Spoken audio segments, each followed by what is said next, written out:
నమస్తే welcome to war 2019 ఆంధ్రప్రదేశ్లో ప్రధాన రాజకీయ పార్టీల మధ్య ఎన్నికల సంగ్రామం హోరాహోరీగా సాగుతోంది.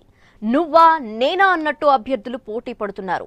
ప్రచార జోరు పెంచిన అభ్యర్థులు గెలుపు వ్యూహాలను రచిస్తున్నారు. రాష్ట్రంలో ఎప్పుడూ లేని విధంగా ఈసారి ప్రధాన పార్టీలన్నీ ఒంటరిగానే బరిలోకి దిగుతుండటంతో చాలా నియోజకవర్గాల్లో బహుముఖ పోటీ నెలకొంది. దీంతో పార్టీల జెండాలు మైకుల మోతతో రాష్ట్రమంతా ఎన్నికల పండుగ కొనసాగుతోంది. ఆంధ్రప్రదేశ్ ఎన్నికల సంగ్రామంపై AP one and only satellite channel minute to minute election updates మీకు అందిస్తోంది.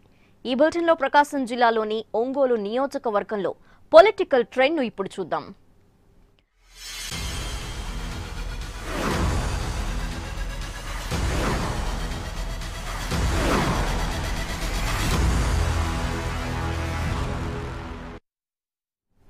ప్రకాశం జిల్లాలో కీలక నియోజకవర్గాల్లో ఒంగోలు ఒకటి. కాంగ్రెస్ కి అనుకూలంగా ఉంటూ వస్తున్న ఈ నియోజకవర్గంలో గత ఎన్నికల్లో టీడీపీ విజయం సాధించింది. ఒంగోలులో గట్టి పట్టున్న బాలినేని శ్రీనివాసరెడ్డి 2012 ఉప ఎన్నికలతో కలిపి వరుసగా 4 సార్లు విజయం సాధించారు. అయితే 2014 సాధారణ ఎన్నికల్లో మాత్రం టీడీపీ నేత దామచర్ల జనార్దన్ రావు చేతిలో ఓటమి పాలయ్యారు బాలినేని. దీంతో ఈసారి ఎలాగైనా గెలవాలని బాలినేని భావిస్తుండగా మరోసారి టీడీపీ జెండా ఎగరవేయాలని దామచర్ల వ్యూహం సిద్ధం చేస్తున్నారు. ఈ నేపథ్యంలో ఇక్కడ పోరు సర్వత్రా ఆసక్తి రేపుతోంది. ఈ ఇద్దరితో పాటు జనసేన నుంచి షేక్ రియాజ్, కాంగ్రెస్ పార్టీ నుంచి ఈద సుధాకర్, బీజేపీ నుంచి బొద్దులూరి ఆంజనేయులు పోటీలో ఉన్నారు.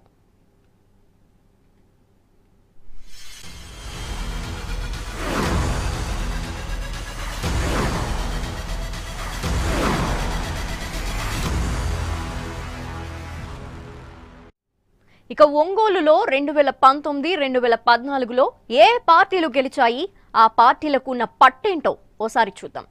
ఇక్కడ 2014లో టీడీపీ నుంచి దామచర్ల జనార్దన్ తన సమీప ప్రత్యర్థి బాలినేని శ్రీనివాసరెడ్డిపై 12,428 ఓట్ల తేడాతో గెలుపొందారు.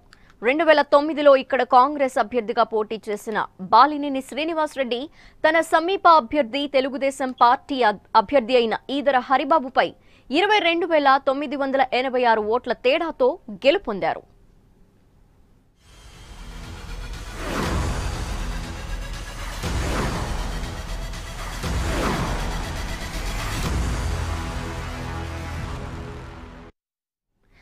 అలాగే ఇక్కడ ఓటర్లను ఒకసారి పరిశీలిస్తే ఒంగోలు అసెంబ్లీ నియోజకవర్గంలో 2014, 2019 మధ్య ఉన్న ఓటర్ల సంఖ్యని పరిశీలిస్తే ఇక్కడ 2014లో 2,33,890 మంది ఓటర్లు నమోదయ్యారు.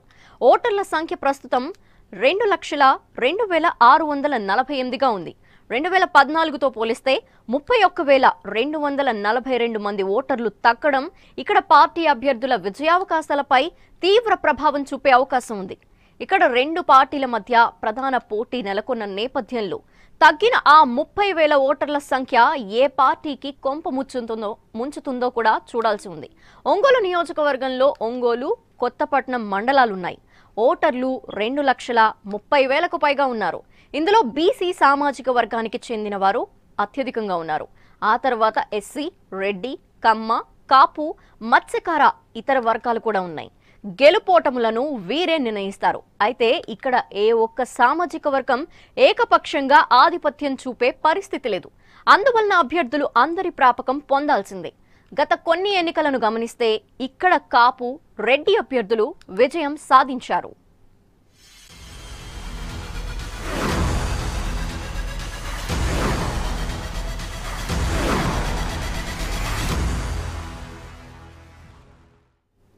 ఇక ఒంగోలులో అసెంబ్లీ సెగ్మెంట్లో టీడీపీ, వైసీపీ అభ్యర్థుల బలాబలాలను ఒకసారి పరిశీలిద్దాం. ఒంగోలు నియోజకవర్గంలో రెండు ప్రధాన పార్టీల అభ్యర్థులు ఎవరికి వారు గెలుపు తమదేనంటూ ధీమా వ్యక్తం చేస్తూ ప్రచారంలో దూసుకెళ్తున్నారు. తాను చేసిన అభివృద్ధి కార్యక్రమాలే మరోసారి గెలిపిస్తాయంటూ దామచర్ల చెబుతూ ఉండగా అవినీతి టీడీపీని ప్రజలు నమ్మే పరిస్థితి లేదంటూ బాలినేని కూడా విమర్శలు చేస్తూ నియోజకవర్గంలో ఎన్నికల వేడిని మరింత పెంచుతున్నారు. వాస్తవానికి కాంగ్రెస్ తరపున ఇక్కడ 3 సార్లు, వైసీపీ తరపున ఓసారి గెలిచిన బాలినేని గతంలో మంత్రిగా కూడా పనిచేశారు. దీంతో తన అనుభవాన్నంతా ఉపయోగించి ఈసారి గెలుపొందాలని ఉవ్విళ్లూరుతున్నారు. అయితే ఒంగోలులో టీడీపీ పార్టీ సానుకూల ప్రతికూల అంశాలను కూడా ఒకసారి పరిశీలిస్తే గత 5 ఏళ్లుగా జరిగిన అభివృద్ధి సంక్షేమ కార్యక్రమాలే పట్టం కడతాయని టీడీపీ ధీమా వ్యక్తం చేస్తోంది. ఇక్కడ బాలినేని వాసు హయాంలో జరగని అభివృద్ధి ఈ 5 ఏళ్లలో జరిగిందని దామచర్ల జనార్దన్ ధీమాగా ఉన్నారు. అదే సమయంలో ఈసారి వైసీపీలో ఏర్పడిన వర్గ విభేదాలు కూడా తనకు కలిసొస్తాయని టీడీపీ ఆశిస్తోంది. ఇప్పటికే నియోజకవర్గంలో చాలా అభివృద్ధి పనులు జరుగుతున్నాయని అవి కొనసాగాలంటే మరోసారి గెలిపించాలని కోరుతున్నారు దామచర్ల జనార్దన్. అలాగే ఒంగోలు అసెంబ్లీ సెగ్మెంట్లో వైసీపీ సానుకూల ప్రతికూల అంశాలను కూడా ఒకసారి చూద్దాం.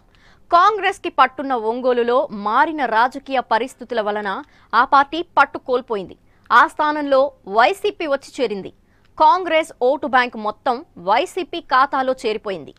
గత ఎన్నికల్లోనే కాంగ్రెస్ ఓటు బ్యాంక్ పూర్తిగా కన్వర్ట్ అయినప్పటికీ తాజాగా మాగుంట టీడీపీ నుంచి వైసీపీలోకి ఎంట్రీ ఇవ్వడంతో పాత కాంగ్రెస్ నేతలంతా మాగుంటకు మద్దతిచ్చే అవకాశం ఉంది.